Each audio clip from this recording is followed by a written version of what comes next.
حکومت پاکستان نے اکتوبر میں پیٹرول پر لیوی کیوں نہیں بڑھائی؟ عالمی مالیاتی فنڈ کا رد عمل سامنے آ گیا ہے۔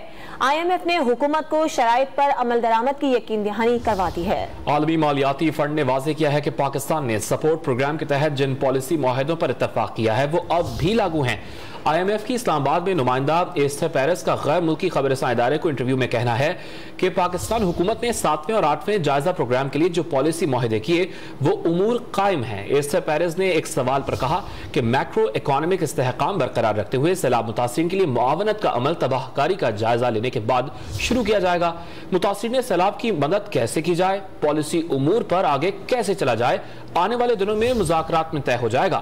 IMF کے ساتھ ہونے والے معاہدے کے مطابق سابق وزیر خزانہ مفتاح اسماعیل نے پیٹرول اور ہائی سپیڈ ڈیزل پر لیوی میں ہر ماہ اضافہ کرتے ہوئے آئندہ سال مارچ تک 50 روپے تک بڑھانی ہے۔